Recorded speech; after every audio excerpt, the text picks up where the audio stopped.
أعوذ بالله من الشيطان الرجيم. بسم الله الرحمن الرحيم. Bismillahirrahmanirrahim. Assalamualaikum warahmatullahi wabarakatuh.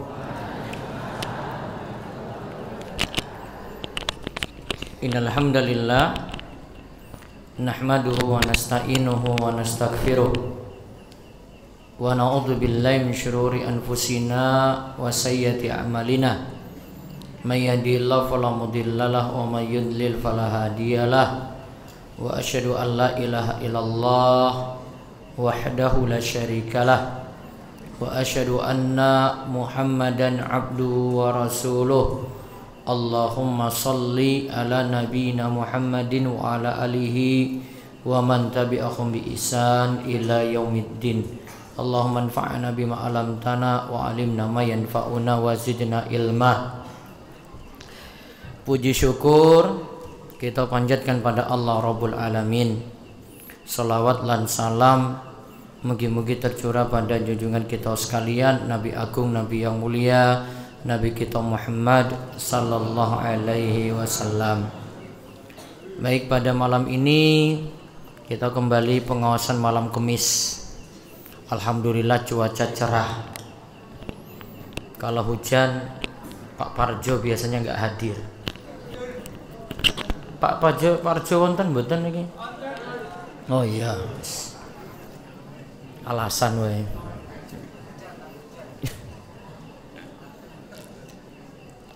Baik, yang belum dapat buku siapa? Dari kemarin loh jenengan itu belum dapat buku terus ya.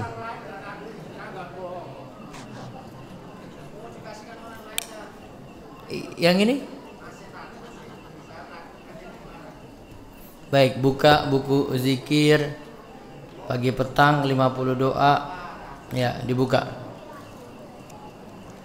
Sekarang kula tuntun zikir petang. Ibu-ibu betul mboten niki, Bu?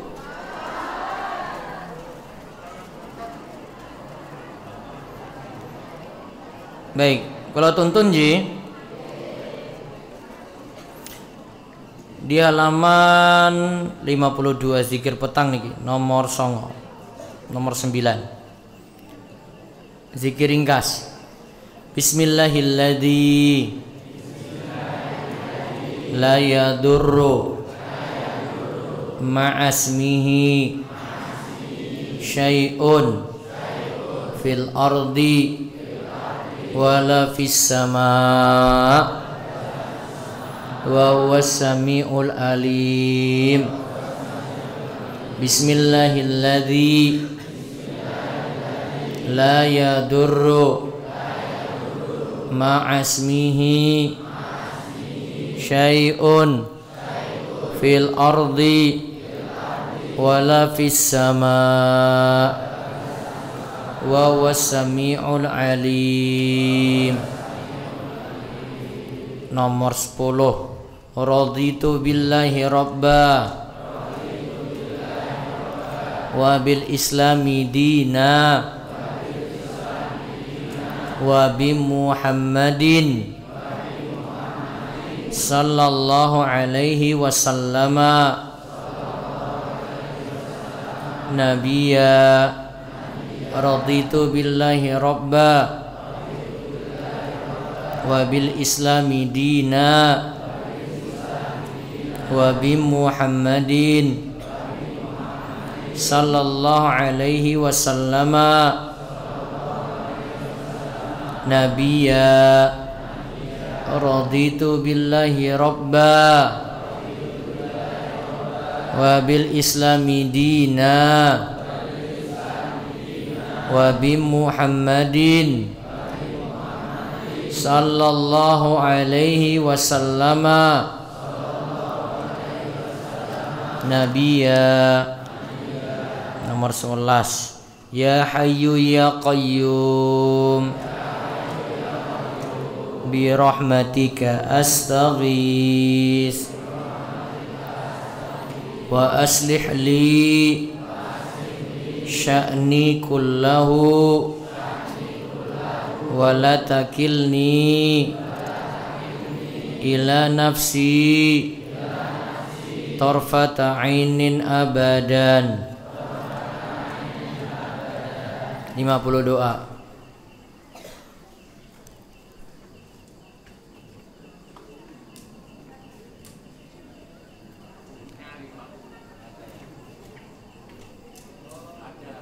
Enggak bawa. Wes, pintar. Yang belum punya siapa? Kabeh berarti. Nyusul. Buka nomor sekawan. Doa supaya rajin bersyukur. Ayo, doa supaya rajin bersyukur. Nomor sekawan Ji. Diikuti. Allahumma a'inni ala dzikrika wa syukrika wa husni ibadatik. Allahumma a'inni ala dzikrika wa syukrika wa husni ibadatik. Allahumma a'inni ala dzikrika wa syukrika wa husni ibadatik. Nah, coba Mas Tri suruh buka jalan. Majeng mawon majeng. Mriki jenengan majeng terus. Nah, mlebet Pak. Iya. Niki kosong niki lho. Nggih. Mriki lho. Ayo Pak. Majeng terus Pak. Mbah, simbah. Nah, mlebet terus. Mboten tentengah niku lho. Mbah, jalan. Majeng terus. Mriki. Nah, terus.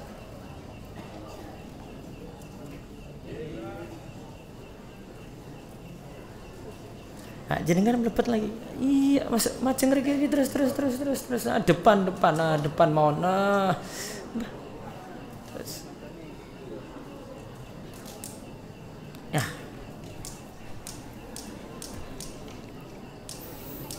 Lagi. Allahumma a'inni ala dzikrika wa syukrika wa husni ibadatik. Diikuti artinya. Ya Allah, tolonglah aku dalam berzikir, bersyukur dan beribadah yang baik kepadamu. 3 hal diminta Ji. Minta supaya rajin berzikir, berarti tidak lepas dari zikir, termasuk zikir yang paling utama baca Quran. Terus minta pada Allah supaya rajin bersyukur. Bersyukur itu dengan memanfaatkan nikmat yang ada dalam ketaatan atau ibadah. Terus beribadah yang baik kepadamu, berarti beribadah yang sesuai tuntunan Nabi kita Muhammad sallallahu alaihi wasallam. Baik, cekap. Sekarang buka buku meninggalkan sholat bab 2. Kemarin sudah rampung belum? Sampai halaman selesai ya. Sekarang bab 3 meninggalkan sholat termasuk dosa besar. Meninggalkan sholat termasuk dosa besar. Halaman 51 dibaca. Meninggalkan sholat termasuk dosa besar. Meninggalkan sholat 5 waktu walau satu saja termasuk dosa besar. Misal seseorang meninggalkan sholat subuh, sedangkan sholat zuhur, asar, maghrib dan isya masih ditunaikan, maka ketika meninggalkan satu sholat tersebut tetap dianggap menerjang dosa besar atau al-kabair. Di sini disebut meninggalkan satu sholat saja. Sepakat para ulama meninggalkan sholat termasuk dosa besar. Ingat di sini tidak bahas sholat 5 waktu, bukan 5 waktu, bukan gangsal waktu yang dibahas ini, yang dibahas adalah sholat satu saja yang wajib dari 5 waktu tadi ditinggalkan, maka terjerumus dalam dosa besar. Kemarin sudah kita jelaskan keutamaan sholat, terus sudah kita jelaskan juga tentang kedudukan sholat dalam Islam. Saking mulianya sholat itu. Nah di sini kita bahas kalau meninggalkannya bagaimana. Coba diperhatikan perkataan Ibnul Qayyim berikut ini. Baca. Ibnul Qayyim al-Jauziyah rahimahullah berkata, kaum muslimin tidaklah berselisih pendapat, sepakat bahwa meninggalkan sholat wajib atau sholat 5 waktu dengan sengaja adalah dosa besar yang paling besar. Dosa tersebut lebih parah dari dosa membunuh, merampas harta orang lain, zina, mencuri, dan minum minuman keras. Orang yang meninggalkannya akan mendapat hukuman dan kemurkaan Allah serta mendapatkan kehinaan di dunia dan akhirat. Nah, coba lihat. Para ulama sepakat. Ini ya berarti tidak ada yang berselisih, Ji. Para ulama sepakat meninggalkan sholat wajib, yaitu sholat 5 waktu dengan sengaja. Ini pas lagi manten, pengantinnya ora sholat. Boten. Hei ibu-ibu. Wah banyak tenan itu. Wis dirias, wis ayu, cantik, terus makeupnya itu 5 senti. Karena kalau sholat kan luntur ya toh makeupnya tadi ya toh. Betul toh ibu-ibu? Wis ora sholat. Berarti ini sengaja. Cari pakan sampai bantul supaya sapinya tetap urip.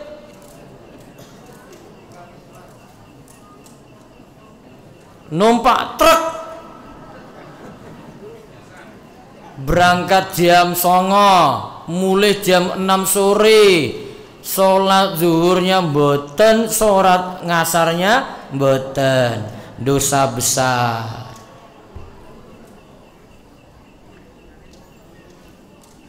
Ada orang yang sakitnya masih waras loh itu. Boyoan tadi itu, alasan meneh gitu boyoan itu. Ada sakit flu ringan, cumleng biasa, cuma bisa di tempat tidur, padahal masih bisa gerak sedikit. Kalau makan masih bisa, duduk di teras masih bisa. Wis sholatnya malas.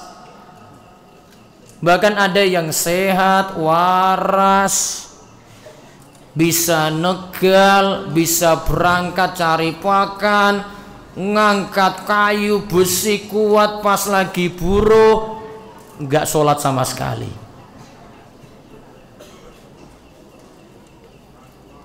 Betul toh Pak? Bapak yang buruh ini sholat mboten niki? Mboten tinggal gitu.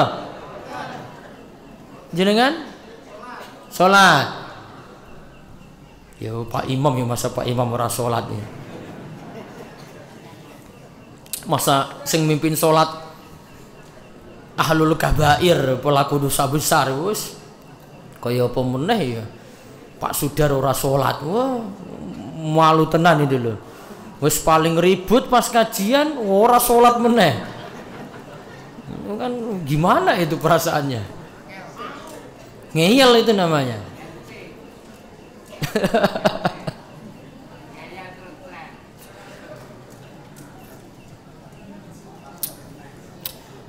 Ibu-ibu itu ada juga yang nggak sholat itu karena apa ya ibu-ibu ya? Mens yo jelas mboten sholat.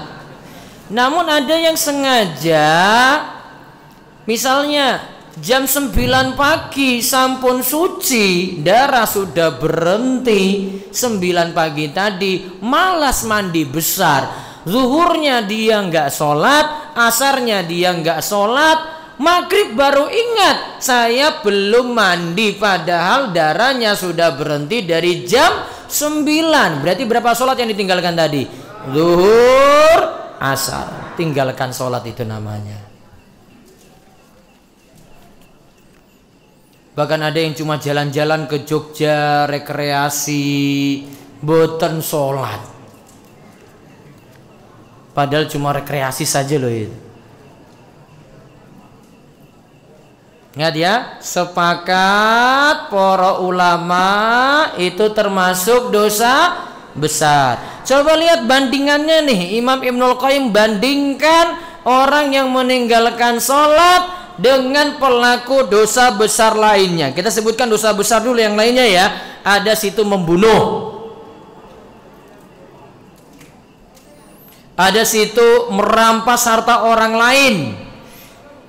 Merampas harta orang lain itu dalam bahasa Arab ada dua, ada gosop, ada sarikoh. Ada yang merampasnya terang-terangan, ada yang ngambilnya diam-diam. Apa bahasa Indonesia apa? Merampas terang-terangan, jadi barang orang dia rampas terang-terangan.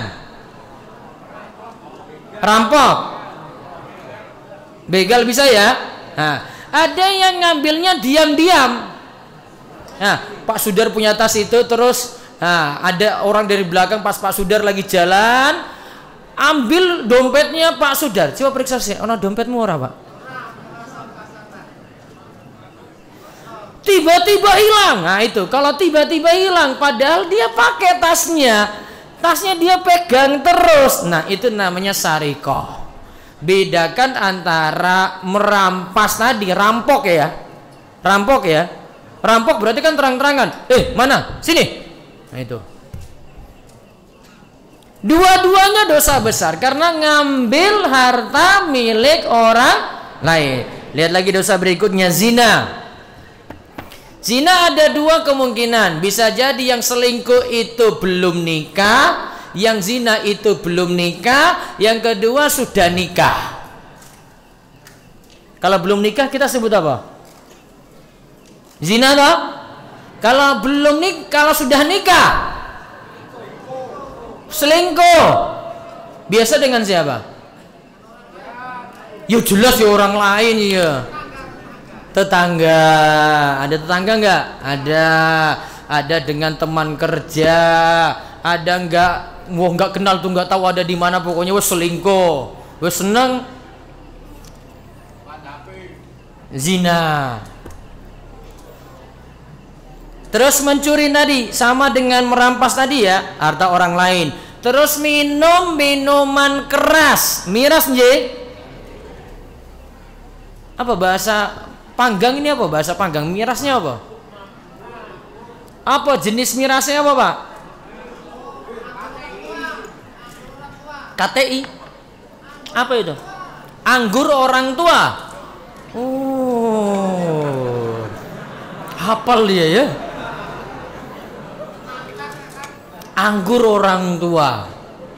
Berarti ada anggur milenial juga berarti ya. Mau jenengan namakan anggur, mau namakan whisky, mau namakan vodka, mau namakan bir, pokoknya kalau itu minuman memabukkan, nah ini namanya minum miras, termasuk dosa besar. Coba lihat Ibnu Qayyim itu membandingkan meninggalkan sholat dibandingkan dengan dosa bunuh orang, mencuri, rampas harta orang lain, zina, minum miras tadi masih parah orang yang meninggalkan sholat. Paham Bapak? Apalagi sudah selingkuh, sudah mencuri, sudah minum miras, ora sholat meneh. tambah lagi pakai jimat, syirik lagi. Bukan dosa kuadrat, Pak. Pangkat-pangkatnya banyak.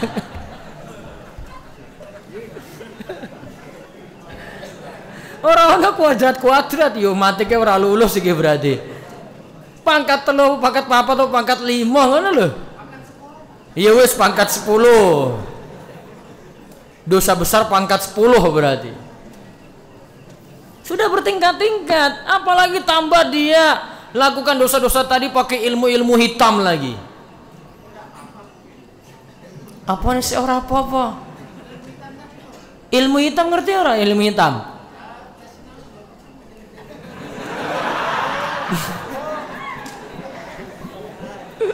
Sampai bocah sekolah lagi tertawa jenengan itu loh. Dua ilmu hitam itu, hati-hati loh itu loh di belakang itu. Oh, ilmu hitam itu ilmu gelap-gelap gitu. Orang nyambung berarti ya. Ilmu hitam itu yang minta kekuatan jin gitu loh. Nah, kalau dosanya itu dibandingkan tadi ya, dosa meninggalkan sholat. Berapa sholat tadi? Tadi berapa sholat disyaratkan tadi? 5 sholat atau 1 sholat? 1 sholat saja. Masih lebih parah dosa meninggalkan sholat dibanding orang yang minum miras. Di buku di depan ini ada orang minum miras nih loh. Lebih parah daripada orang selingkuh. Masih parah meninggalkan sholat loh. Oh berarti Pak Ustadz, wah aku sholat wae ya, tapi selingkuh apa berarti? Iya orang kaya ngono ya mikir itu Pak. Apa STMJ? Oh sholat terus maksiat jalan. Iya betul. Sholat terus maksiat jalan. Mantap ya istilahnya itu ya. Nanti dipakai itu istilahnya. 50-50 berarti. Sholatnya 50, dosanya 50. Terus habis dosa, habis maksiat mati. Iya nah? Terus kepiara sholatnya coba. Bertobat dulu terus sholat. Hebat. Terus mati. Lalu orang yang meninggalkan sholat akan mendapat hukuman. Nah hukuman nanti dari Allah langsung nih. Akan dapat kemurkaan Allah serta mendapatkan kehinaan di dunia dan akhirat. Luar biasa nih kata Imam Ibnul Qayyim. Perkataan beliau sumbernya dari mana? Ya jelas kesimpulan dari dalil. Nanti di bahasan berikutnya kita bahas lebih parah lagi. Bahkan pendapat nanti dari pendapat-pendapat ulama, kesimpulan dalil hadis Quran juga, meninggalkan sholat bisa kafir. Terus baca lagi perkataan Ibnu Hazm rahimahullah. Baca. Ibnu Hazm rahimahullah berkata, tidak ada dosa setelah kejelekan yang paling besar daripada dosa meninggalkan sholat hingga keluar waktunya dan membunuh seorang mukmin tanpa alasan yang bisa dibenarkan. Tidak ada dosa setelah kejelekan yang paling besar daripada dosa meninggalkan sholat. Tentu kalau kalimatnya meninggalkan sholat berarti sholat wajib. Hingga keluar waktunya.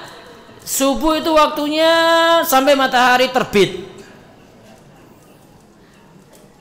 Zuhur waktunya juga sudah jelas. Asar waktunya sampun jelas. Maghrib sudah jelas. Kau sengaja tinggalkan sholat hingga keluar waktu, dosa besar. Beda kalau dalam keadaan tertidur, dalam keadaan lupa. Dia tidur dari jam 9 malam sampai jam 9 pagi. Belum sholat apa berarti? Subuh. Boleh jam sholat subuhnya jam 9? Boleh? Rutin boleh? Pas dia keadaan tertidur sekali seperti ini, dia boleh kerjakan sholat subuhnya jam 9. Namun biasanya kalau orang sudah biasa sholat, dia tidur jam 2 sekalipun, kalau memang sudah biasa bangun subuh, otomatis apa? Bangun subuh. Orang nganggo alarm loh itu. Orang nganggo apa? Istilahnya apa? Jam yang bunyi apa? Waker ya?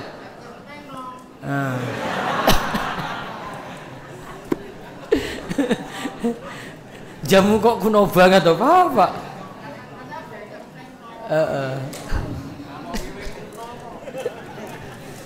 Otomatis dia bangun.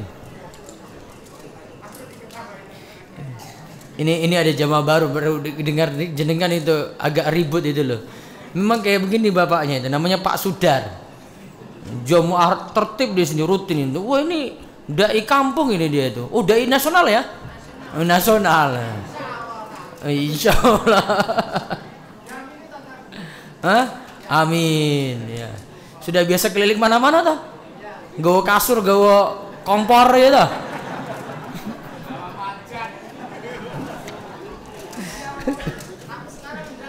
Saya kira ora, iya. Wis sarapan pagi wis jangan lombok neng DS kok. Wis. Terus Az-Zahabi dibaca perkataan Az-Zahabi. Az-Zahabi rahimahullah berkata, orang yang mengakhirkan sholat hingga keluar waktunya termasuk pelaku dosa besar. Dan yang meninggalkan sholat secara keseluruhan, yaitu satu sholat saja, ya, dianggap seperti orang yang berzina dan mencuri. Nah lihat satu sholat ya. Terus hal ini karena meninggalkan sholat atau luput darinya termasuk dosa besar. Ya. Oleh karena itu, orang yang meninggalkannya sampai berkali-kali termasuk pelaku dosa besar sampai dia bertobat. Sesungguhnya orang yang meninggalkan sholat termasuk orang yang merugi, celaka, dan termasuk orang mujrim yang berbuat dosa. Ini kalau orang buat hajatan itu kenapa sering nabrak-nabrak waktu sholat loh itu.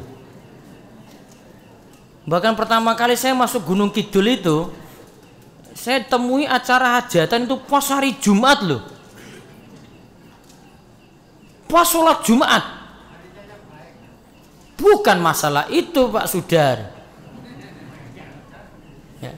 Jadi pas saya tahu mau sholat Jumat, ini kok masih bunyi orang-orang hajatan rame-rame. Iya boh, campur sore apa campur apa gue loh. Ini pas mau Jumatan loh. Ya kalau pagi orang masalah, ya berhenti jam 11 gitu deh, istirahat. Ini orang sudah azan Jumatan, campur sarinya jalan terus. Iya nanggung meneh. Ini kan tanda orang nggak perhatian ya toh. Sholat Jumat loh Pak, sholat Jumat. Sholat Jumat itu nggak bisa ganti jenengan. Saya telat nanti ganti zuhur. Iya kalau ada waktu untuk sholat Jumat nggak ada alasan ya hadiri sholat Jumat. Iya toh. Beda dengan sholat zuhur toh. Ya, sudah nggak apa-apa. Nanti undur 12:30. Iya toh. Tapi kalau sholat Jumat gimana? Sudah azan, segera ke masjid toh. Mau ganti memang ada gantinya sholat zuhur, tapi kan disuruh kerjakan awal. Kok kalau ada uzur nih orang uzur kok uzurnya manten malahan. Jadi kalau buat hajatan itu mbok enggak tabrakan dengan waktu sholat ngono loh. Ini kadang sholat zuhur 12 terus orang tekan ngasar loh. Ini hebat banget tuh. Oh kalau saya izin kalau pas waktu hajatan terus acara belum berhenti, tak cari masjid. Soalnya hajatannya belum rampung-rampung. Jadi kalau buat hajatan itu, kalau bisa sebelum waktu sholat zuhur pun rampung.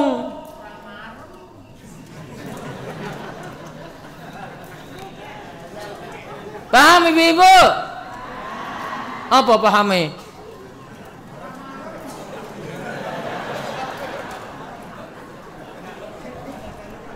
Jadi ngatur acara itu yang cepat gitu loh. Kadang ini yang bawa acara suwe banget. Sing biasanya ngomong itu siapa tuh?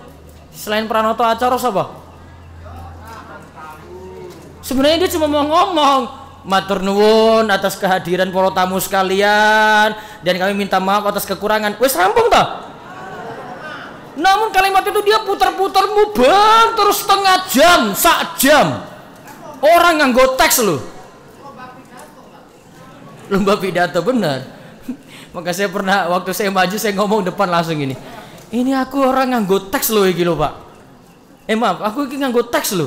Jenengan hebat banget ya. Orang nganggo teks iso ngomong sak jam. Maksudnya saya lagi nyinggung dia itu. Hebat banget tenan yo jenengane dia. Saya ngomong pakai teks, saya bawa buku. Nggak bisa sampai setengah jam, nggak bisa.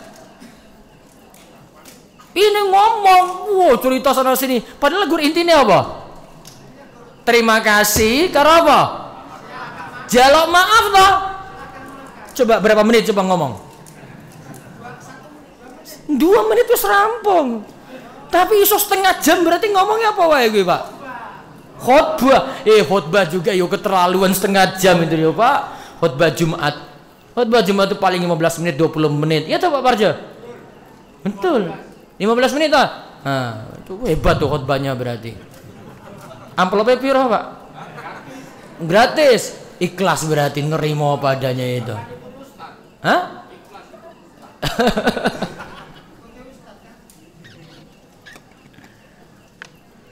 Jadi kalau bikin acara-acara itu usahakan tidak tabrak jam apa? Sholat. Gitu nje? Termasuk campur sarine niku lho. Mbok saiki nggak usah ngundang-ngundang. Jenengan ngundang penyanyi itu berapa tuh kalau penyanyi? Berapa? Ya Allah. Kur nambah dosa loh itu, Pak. Ada yang nyanyi campur sari itu nganggo jilbab ireng lebar gitu ada? Orang nganggo jilbab seksi.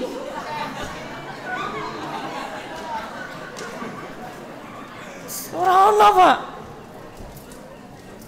Bayarnya berapa tadi? 2 juta. Mendingan ngundang Pak Parjo saja itu, yo gratis tadi itu loh. 2 jutanya nyumbang masjid. Pak Parjo juga pengen amplopnya ding. Orang kepengen ya wes alhamdulillah. Tapi kalau dikasih diam-diam ya purun ya.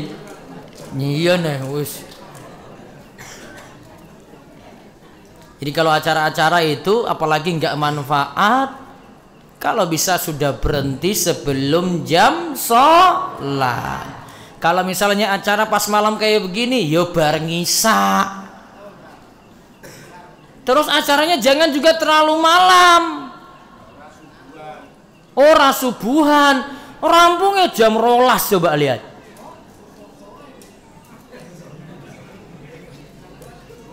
Jam berapa kalau gitu rampungnya? Jam 2. Parah meneh. Apalagi jenengan namakan itu pengajian, apa baca zikiran, apa baca sholawatan. Ya ada waktunya juga. Lebih penting itu jaga sholat. Masa mana yang lebih penting coba? Sholawatan 1 hari full, 1 malam full, enggak sholat subuh, atau ya sudah sholat isya cuma sedikit saja ibadahnya tadi, setelah itu tidur, bangun subuh lebih tepat waktu. Mana yang dipilih? Sholat subuh apa sholawatan tadi? Zikiran. Sholat subuh. Jadi ada acara-acara yang kurang penting ya ditimbang-timbang waktunya. Setuju mboten?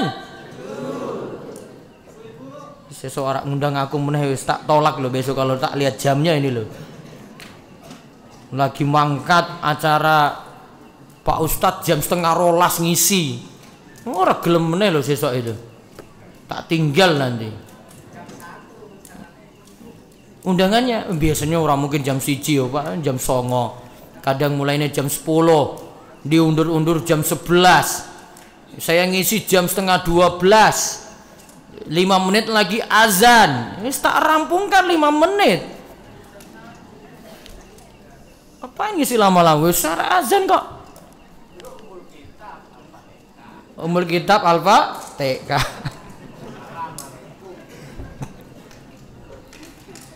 Nah, lihat di sini kata Imam Zahabi lagi tadi. Meninggalkan sholat satu saja lebih parah daripada berzina, lebih parah daripada mencuri. Sama tahu dengan perkataan Ibnul Qayyim ya. Hal ini karena meninggalkan sholat atau luput darinya termasuk dosa besar. Apalagi kata Imam Zahabi, meninggalkan sholat berkali-kali. Hari ini nggak sholat subuh, besok lagi nggak sholat subuh, besoknya lagi nggak sholat subuh, berkali-kali berarti. Maka itu dosa besar, disuruh bertobat. Dosa besarnya tiap hari berarti toh. Maka disuruh bertobat. Tobatnya apa? Syarat tobat pernah saya sebut apa, Warjo? Nah, menyesali. 2, betul-betul menjauhi. 3, bertekad tidak mau mengulangi lagi. 1, menyesal. Berarti menyesal dulu ninggalkan sholat. 2, kembali taat. Berarti sekarang harus tertib lagi sholat. Yang ketiga, bertekad tidak mau ulang lagi. Besok ada acara lagi, besok mau jalan-jalan, besok alasannya sibuk ngurus ternak. Pokoknya nggak mau ninggalkan sholat lagi, titik. Suruh tobat. Namanya tanda tobat itu ya serius. Berikutnya ya nggak mudah-mudahan lagi tinggalkan sholat. Sesungguhnya orang yang meninggalkan sholat itu termasuk orang yang merugi, celaka, dan dianggap mujrim. Mujrim itu pelaku dosa besar. Terus ingat, ada quote di situ. Ingat, meninggalkan sholat itu lebih parah dari dosa zina atau selingkuh, mabuk, berjudi, korupsi, dan dosa besar lainnya. Meninggalkan sholat itu lebih parah daripada dosa zina, mabuk. Tadi saya sudah jelaskan mabuk, berjudi. Apa berjudi? Apa contoh berjudi? Main apa? Wonten taruhan boten. Ada taruhannya. Berapa taruhannya? Kok murah banget toh? Judi kok nanggung itu loh. Taruhlah 1.000 tadi toh. Yang ikut 10. Berarti sekali main berapa? 10.000 ya? 10.000. Yang dapat 10.000 berapa orang? 1 orang. Judi berarti. Dosa besar. Apa contoh zaman sekarang nih ya? Saya sering beri contoh yang mancing itu ya. Mancing gimana? Masuk. Gimana kalau orang sini mancing itu? Judi. Oh, itu yang ada ikan koinnya itu apa? Ikan apa? Ikan maskotnya. Masuk bayar berapa?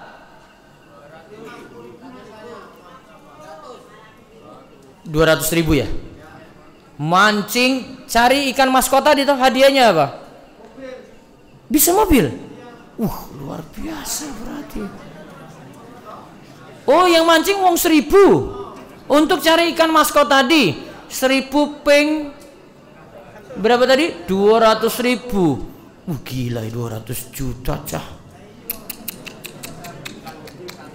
Iya betul ya, itu untuk Avanza itu. 1 orang yang dapat toh dari ikan maskot tadi. Judi berarti. Itu judi besar-besaran loh itu. Itu ada itu di Jogja itu kayak gitu. Nggak tahu kalau di Gunung Kidul di mana, nggak tahu. Ya, judi itu.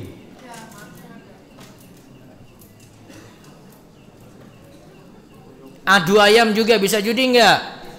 Contoh. Taruhan. Terus yang menang yang mana? Ayamnya yang menang. Duel gitu, 1 lawan 1. Yang punya nggak duel juga? Taruhan berapa itu ayam jago tadi? 1 juta. Wis. Hafal itu.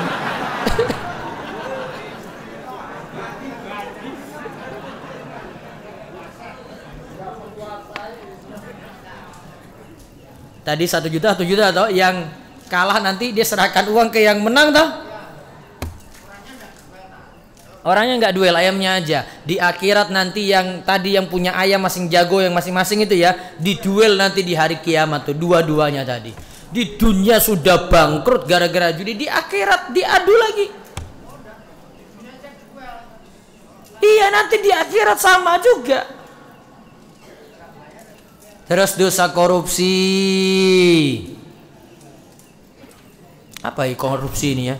Korupsi takmir masjid juga ada loh, korupsi takmir masjid itu loh. Ada loh itu. Kon bangun masjid dikorupsi 100 juta, dikorupsi 20 juta. Wono loh itu. Ada. Nggak amanah pokoknya. Dan dosa besar lainnya, meninggalkan sholat tetap masih lebih parah. Terus bab keempat dibaca, orang yang meninggalkan sholat bukanlah muslim. Asy-Syaukani rahimahullah mengatakan. Nah, lihat ini perkataan Asy-Syaukani. Bahwa tidak ada perbedaan pendapat di antara kaum muslimin tentang kafirnya orang yang meninggalkan sholat karena mengingkari kewajibannya, kecuali bagi orang yang dekat masanya dengan keislaman. Artinya baru masuk Islam ya, terus?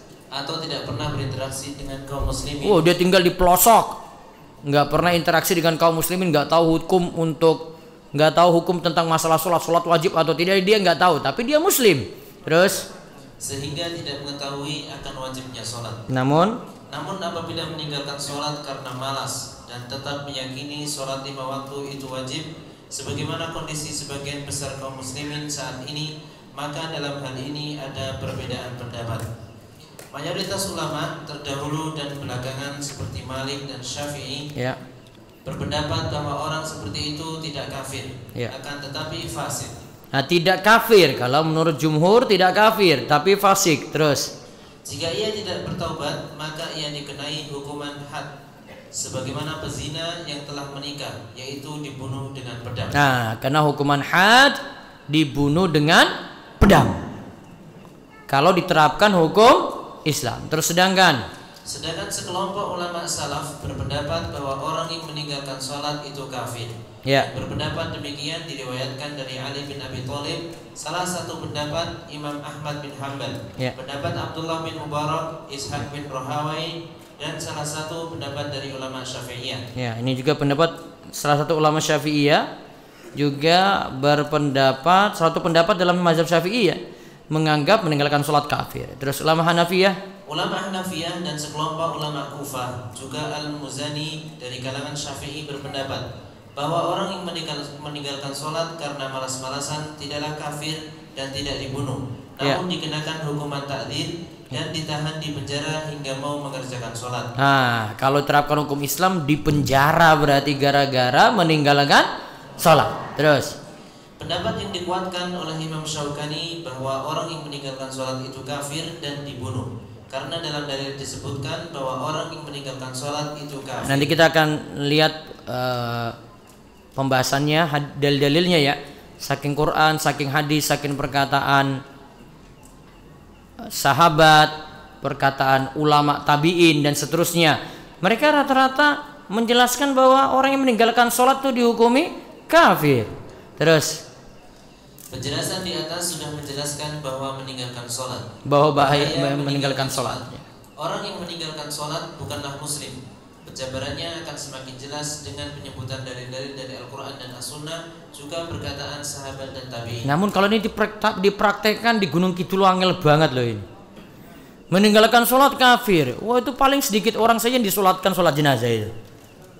Betul nggak? Nah, kalau saya sendiri nggak ambil peduli itu. Pokoknya kalau dia ngaku muslim, KTP-nya Islam, ya wes disolatke. Nggak nanya-nanya dulu. Wih, simbah yang mati itu sholat apa enggak? Wah, kalau enggak pernah nyolatin.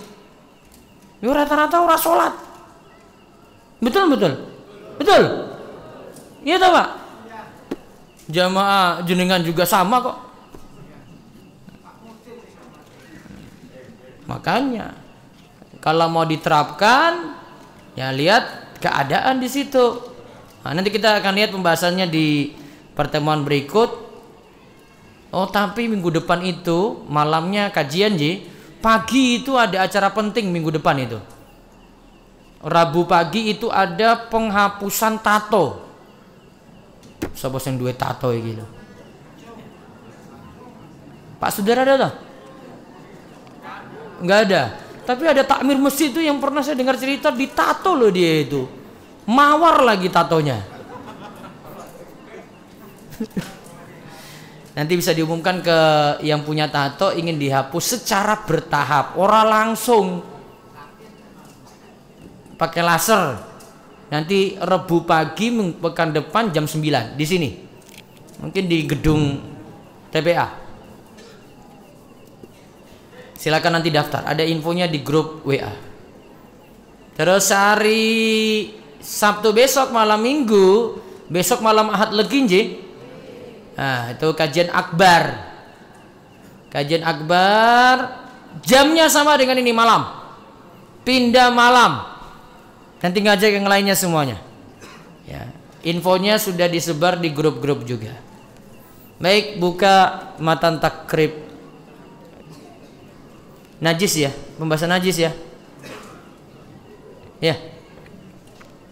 Baik, baca lagi yang kemarin tentang najis. Ulang lagi dari awal.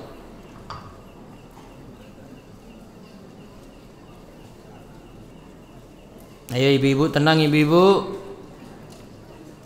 Ibu-ibu ngantuk mboten? Yes, menang ora ini ribut. Ayo, macam-macam najis selama 46. Macam-macam najis. Setiap benda maupun cairan yang keluar dari kubul dan dubur adalah najis, kecuali mani. Mencuci semua kencing dan kotoran adalah wajib, kecuali kencing bayi laki-laki yang belum memakan makanan. Membersihkannya cukup dengan memercikan air ke bagian yang kena. Taib, lihat setiap kullu ma'in, setiap cairan atau benda yang keluar dari dua jalan, jalan depan kubul, jalan belakang dubur, najisun. Hukumnya apa? Najis. Illal mani, kecuali mani. Mani berarti dihukumi apa? Suci. Di sini berarti yang keluar di situ bisa jadi kencing, bisa jadi kotoran manusia, atau yang jarang-jarang keluar dari kemaluan atau dubur, yaitu darah atau nanah, maka dihukumi najis. Termasuk pada ibu-ibu keluar darah haid itu najis, keluar darah istiadah najis, keluar darah nifas najis. Termasuk juga pada ibu-ibu keputihan. Paham Bu keputihan? Nah, keputihan itu asalnya najis. Termasuk pula madhi. Ya, madhi. Cairannya hampir mirip dengan mani, ya, cuma bentuknya yang berbeda, baunya juga berbeda. Ya, ini dihukumi najis. Termasuk juga wadi yang keluar setelah kencing, biasa pada orang yang punya penyakit, nah, penyakit tertentu, maka dihukumi najis pula. Madhi, wadi najis kecuali mani. Mani tetaplah suci karena mani itu ya Ya dari mani kan akhirnya wujudnya wujud manusia. Iya kan? Maka nggak mungkin manusia itu berasal dari sesuatu yang najis. Nah, terus disebut lagi di sini mencuci semua kencing dan kotoran adalah wajib. Jadi kalau misalnya ada lantai yang mau dipakai untuk sholat, maka untuk lantai ini dipakai sholat harus apa? Suci. Dicuci dulu sampai bau, rasa, warna atau dari kencing tadi itu hilang. Kecuali kencing bayi laki-laki yang belum memakan makanan. Berarti hanya ASI ini ya. Bayinya bayi apa sih ini? Laki-laki. Namun di bawah 2 tahun. Syaratnya berarti kencingnya saja. Ini bahas kencingnya. Terus yang kedua untuk bayi laki-laki di bawah 2 tahun. Terus yang ketiga belum mengkonsumsi makanan hanya ASI. Kalau bayi ini kencingnya tadi cukup diperciki saja, tetapi bekas kencingnya ya tetap harus hilang, wujud kencingnya harus hilang, baru ambil air tinggal diperciki atau diratain. Cuma diratain gitu. Kalau enggak diperciki, tahu bekasnya tadi, diperciki gitu. Paham ibu? Yang punya bayi lanang loh ini. Umur berapa tadi ibu? 2 tahun. Ya, selama masih mengkonsumsi ASI, belum dikasih makanan sebagai pokoknya. Biasanya kalau dikasih makanan 6 bulan ya bu ya. Betul nggih? Berarti sebelumnya itu. Yang penting masih belum 2 tahun. Adapun maaf, kotoran bayinya yo tetap dicuci. Termasuk kencing bayi perempuan yo tetap dicuci. Ini cara cucinya saja, tapi dianggap najis loh ini. Cuma cara cucinya saja. Kok dibedakan antara bayi laki-laki dan perempuan? Kenapa? Kenapa Pak? Iya jelas beda. Kenapa bayi laki-laki dan perempuan dibedakan? Kalau bayi laki-laki ini kalau jenengan lihat sendiri ya. Itu kalau dia pipis satu tempat pindah lagi loh. Sudah situ pindah lagi. Namun kalau bayi perempuan anteng banget, situ ya wes rampung. Makanya besarnya itu bayi laki-laki yang ngeyel. Betul apa betul bu?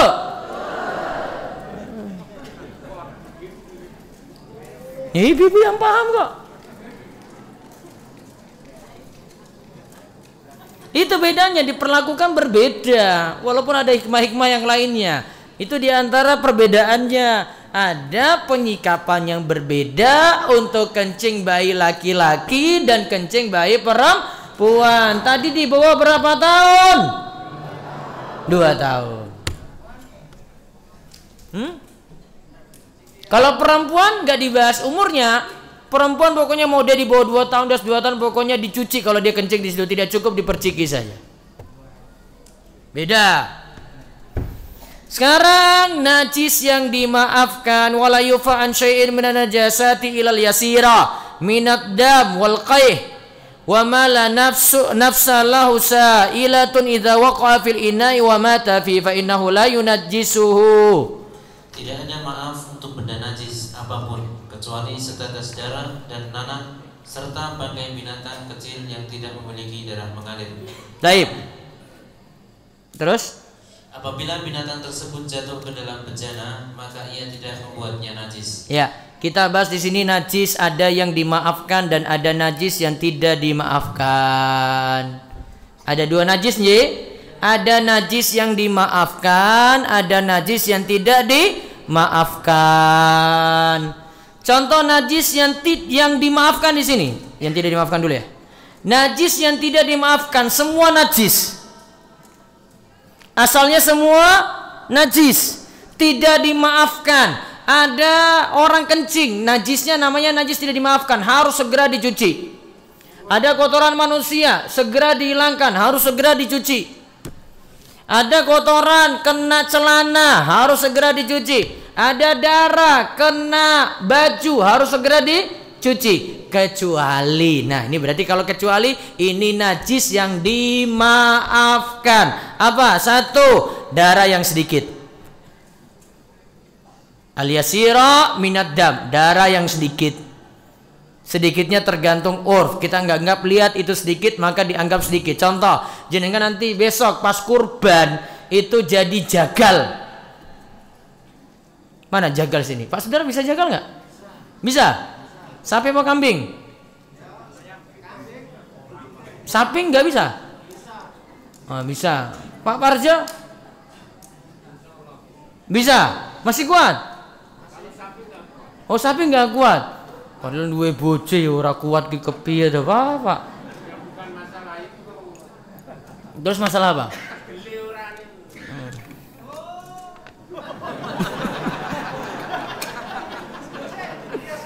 Mulai lagi dia. Jenengan masuk sekolahnya itu nggak barengan gitu loh.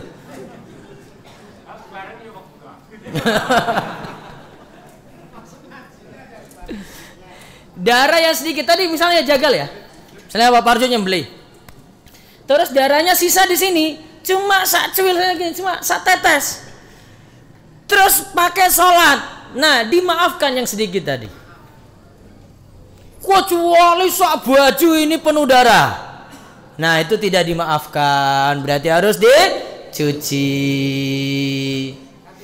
Termasuk kalau nyembelih kok darahnya ditampung. Nah, itu darahnya tadi najis, Pak.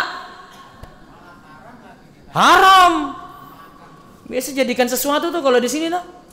Apa jadikan apa, Pak Saudara? Keripik apa? Keripik darah apa jenenge? Ono wae iki lho. Apa dulu namanya ya? Hah? Masih ada? Masih? Haram itu berarti. Enggak boleh. Sudah najis itu pasti sesuatu yang kotor. Satu yang kotor kok dikonsumsi itu loh. Enggak boleh.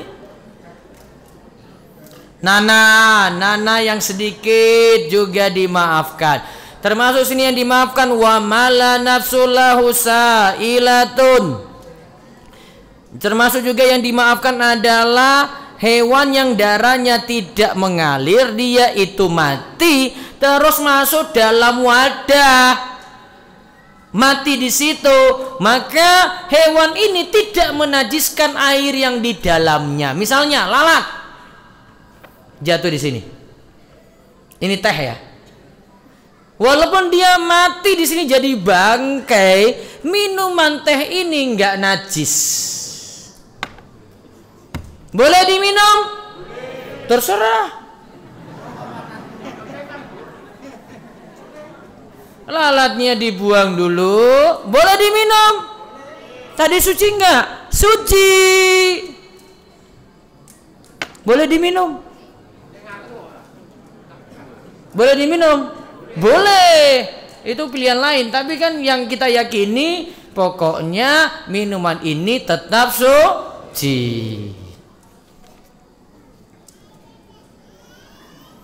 Besok baru kita bahas hewan-hewan yang najis.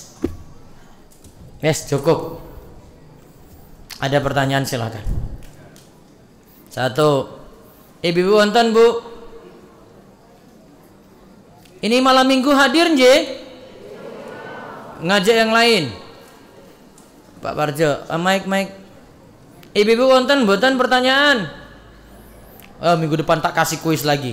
Saya lupa ya. Monggo Ibu. Monggo Pak Parjo.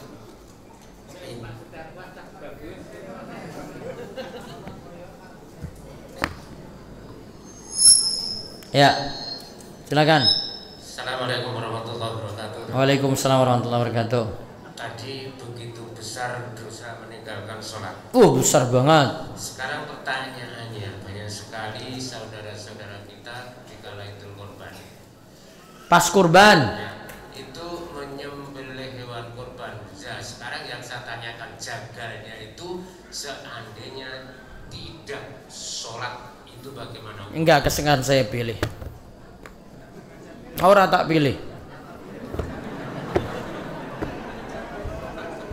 Artinya hasil kurbannya bagaimana? Enggak mau saya makan. Masya Kalau saya tahu loh ini, kalau saya tahu. begitu tegas, berarti ini juga harus hati-hati kepada kita semua agar memilih jagal yang tahu kesehariannya. Iya. Ataupun tidak. Kalau tidak tahu orang masalah. Namun kalau ini dengan sudah tahu ini jagale ora salat, terus dengan tahu dia yang sembelih, terus dengan makan. Kalau bagi saya nggak mau. Saya nggak tahu kalau Pak Parjo itu bagaimana. Ya sama kalau saya tidak tahu. Sama kan di situ ada diterangkan daging yang sah dijagal itu ada 3 golongan. Yang pertama golongan Muslim jelas sah. Yang kedua adalah Yahudi jelas sah. Kemudian yang ketiga adalah Nasrani. Cuma kedua Yahudi dan Nasrani itu tidak sah karena beliau siapa beliau? Beliau Yahudi dan Nasrani itu menganggap bahwa Tuhan itu beranak di situ. Ahli kitab pun boleh di situ. Artinya lebih baik daripada orang yang meninggalkan sholat. Berarti kesimpulannya lebih parah orang yang meninggalkan sholat daripada ahli kitab. Terima kasih dan assalamualaikum warahmatullahi wabarakatuh. Paham pertanyaannya tadi? Besok kalau pilih tukang jagal gimana Pak? Yang mana? Pilih yang rajin sholat dulu. Kecuali kalau tidak tahu. Ini mau nanya apa? Arak protes? Ya, monggo. Assalamualaikum warahmatullahi wabarakatuh. Waalaikumsalam warahmatullahi wabarakatuh. Saya tanyakan gini, tetangga sebelah itu kan ada acara. Tetangga sopo meneh ya tetangga sebelah kuwi. Tetangga sebelah itu kan ada acara kitanan sholawatan, ada acara kematian sholawatan. Mungkin acara menyukur rambut itu pun sholawatan. Apakah sikap kita yang jadi tetangga ini mendatangi orang-orang yang sholawat membaca sholawat atau kita Dukung dia dalam kebaikan saja Pak Sudar. tetangga sebelah gitu loh? Iya, masih tetangga toh? Ya, Muslim apa kafir? ya Muslim tak. Iya sudah berarti. Kita tidak datang itu tidak apa-apa tak? Ya nggak masalah, tergantung. Ini posisinya Pak Sudar situ apa? Kalau dengan sedulur jenengan yo nggak kepenak itu kalau nggak hadir. Serasa kepenak ora teko wae ta. Karep pun ngelet. Diomongi wis angel.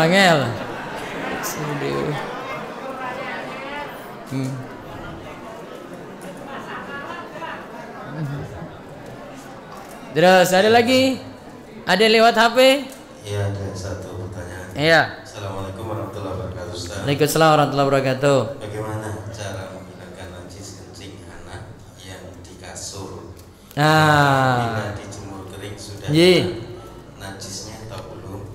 Ya. Apakah jika hendak membaca Al-Quran harus ambil air wudhu dulu, Ustaz?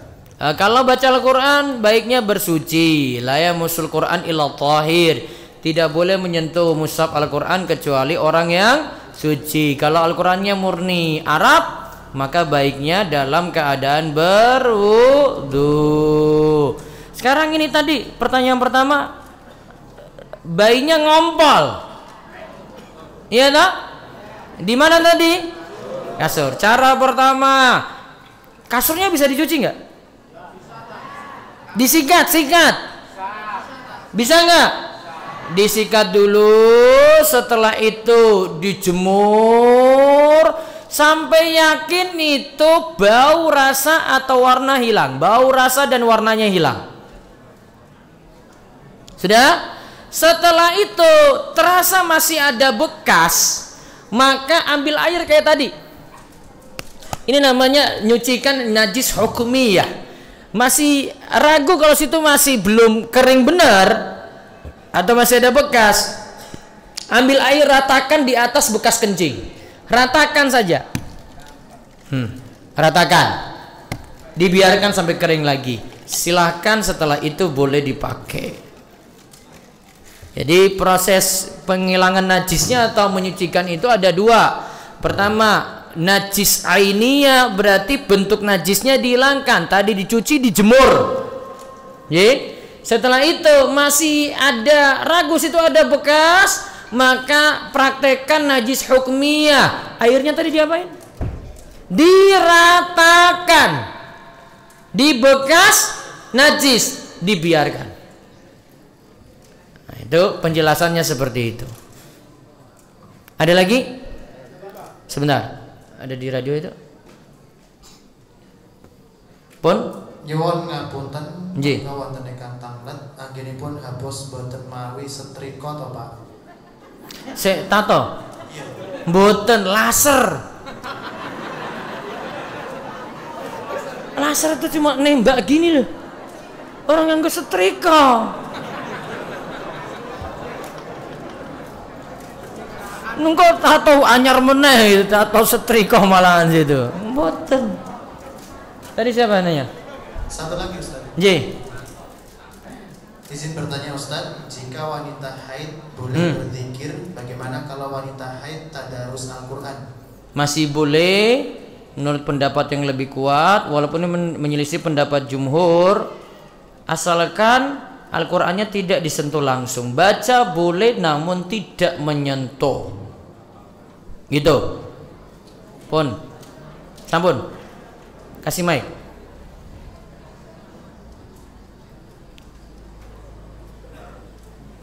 Coba mic kita paling. Bisa, Pak? Cek. Assalamualaikum warahmatullahi wabarakatuh. Waalaikumsalam warahmatullahi wabarakatuh. Pak Ustadz, yang ingin saya tanyakan, ketika mau sholat zuhur di Tegal, itu setelah kita wudhu, tangan kita refleks menepuk nyamuk yang ada di lengan, kemudian muncrat darah. Apakah wudhu kita itu batal? Sedikit atau banyak? Ya, sebesar perut nyamuk. Sebesar perut nyamuk. Kecil loh. Dimaafkan. Assalamualaikum warahmatullahi wabarakatuh. Dimaafkan karena sedikit. Tadi mana? Nih. Mic-nya coba.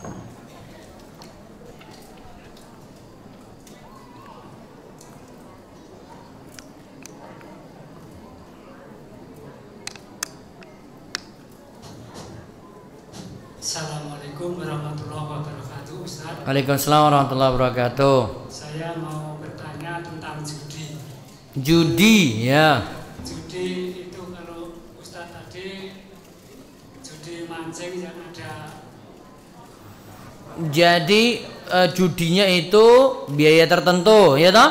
Terus ada ikan apa tadi namanya? Maskot. Nah, itu. Tapi kalau mancing di telaga itu panitia menjual tiket misalkan 50.000. Ya. Terus dikasih waktu 1 hari. Dapat ikan enggak? Terus mendapat ikan itu dipersilahkan entah mendapat sedikit atau banyak. Boleh jika 50.000 semuanya dapat ikannya jelas, kiloannya semuanya sama. 50.000 semuanya dapat 10 kilo begitu, baru boleh. Namun kalau yang satu 10 kilo, yang satu 5 kilo, yang satu 20 kilo, yang satu 1 kilo, yang satu nggak dapat, goror, nggak jelas, nggak boleh. Terima kasih. Assalamualaikum warahmatullahi wabarakatuh. Waalaikumsalam warahmatullahi wabarakatuh. Bapak paham betul nih? Apa masalahnya tadi? Dengan biaya 50.000 ada yang dapat ikan, ada yang tidak dapat ikan. Yang boleh bagaimana? Gratis. Terus ikannya gimana? Ikan yang didapati dihitung kiloannya berapa, bayar sesuai kiloannya, gitu baru jelas. Ini masuk 50.000 ada yang mancing sehari nggak dapat. Loh, ternyata ikannya lari ke sana semuanya. Wah, ning kene ora ono lho, Pak. Padahal tadi dia nunggu 10 jam. Yang pojok sana baru nunggu setengah jam langsung dapat 5 kilo. Goror enggak? Goror. Enggak jelas, bukan nasib-nasiban. Ya goror itu karena nasibmu ini, Pak. Goror itu karena nasib. Nasib ini enggak adil di sini. Karena apa? Ada biaya 50.000. Beda kalau tidak ada biaya. Nanti tinggal dihitung kalau sudah dapat. Itu baru boleh. Paham Bapak-bapak? Paham wahai para pemancing? Hah? Seorang dibaleni meneh loh itu. Baik, cukup. Insyaallah ketemu malam minggu nggih. Insyaallah nanti mudah-mudahan ada bingkisan. Bingkisan apa, Bu? Mudah-mudahan lagi disiapkan insyaallah. Ya, demikian kita mohon pada Allah semoga Allah berikan ilmu yang manfaat, berbuah amal soleh dan terus istiqomah. Kita tutup kalian doa kafaratul majelis. Monggo. Subhanakallahumma bihamdika asyhadu an la ilaha illa anta astaghfiruka wa atubu ilaik. Assalamualaikum warahmatullahi wabarakatuh.